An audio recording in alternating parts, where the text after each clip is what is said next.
Bismillahirrahmanirrahim. Assalamualaikum warahmatullahi wabarakatuh. Perkenalkan, nama saya Sulistia. Saya akan mempresentasikan judul makalah saya yang berjudul Utang Piutang menurut Mazhab Imam Syafi'i. Pengertian utang piutang. Utang piutang adalah menyerahkan harta dan benda kepada seseorang dengan catatan akan dikembalikan pada waktu kemudian dengan tidak mengubah keadaannya. Seperti contoh, seseorang meminjamkan uang sebesar 100.000, maka orang tersebut harus mengembalikan uang yang dipinjam di kemudian hari dengan jumlah yang sama. Selanjutnya, rukun utang piutang.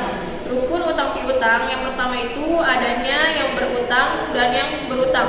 Yang berpiutang adalah orang pemilik harta atau benda, sedangkan yang berutang adalah orang yang akan meminjamkan uang.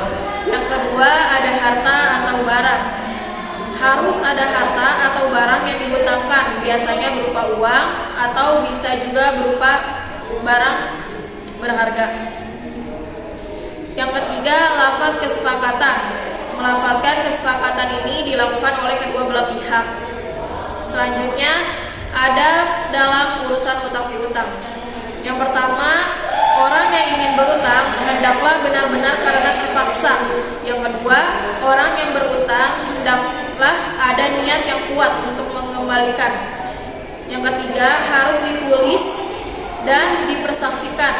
Yang keempat, pemberi hutang tidak boleh mengambil keuntungan atau manfaat dari orang yang berutang. Yang kelima, orang yang berutang hendaknya segera melunasi hutangnya jika sudah mempunyai uang dan memberikan hadiah kepada memberi pinjaman.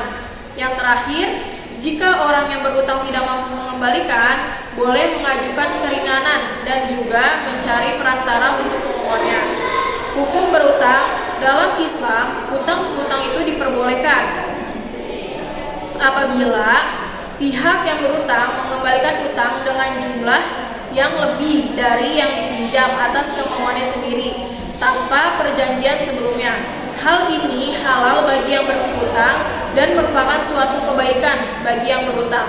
Yang kedua, namun lain halnya apabila pihak yang berpiutang meminta tambahan pengembalian dari pihak yang berutang dan telah disepakati sebelumnya. Hukumnya tidak boleh. Tambahan pengembalian tersebut tidak halal, yang dinamakan itu sebab termasuknya riba. Kemudian dalil tentang berutang. Dalil tentang berutang terdapat dalam surat Al-Baqarah ayat 280 yang artinya itu, dan jika orang yang berhutang itu dalam kesulitan, maka berilah tenggang waktu sampai dia memperoleh kelapangan. Dan jika kamu menyedekahkan sebagian atau semua hutang itu lebih baik bagimu jika kamu mengetahui.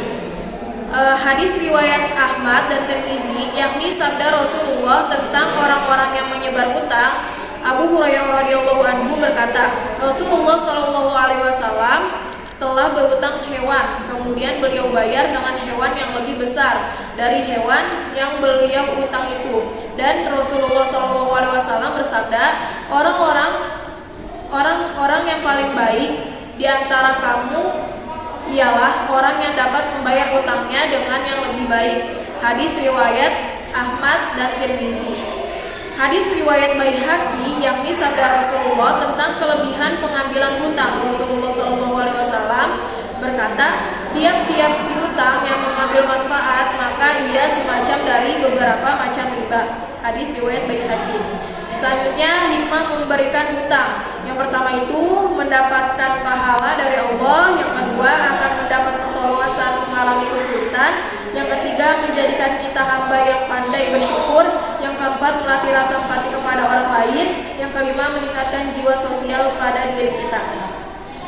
Mungkin cukup sekian presentasi yang saya sampaikan. Kurang lebihnya mohon dimaafkan. Wassalamualaikum warahmatullahi wabarakatuh. Waalaikumsalam warahmatullahi wabarakatuh.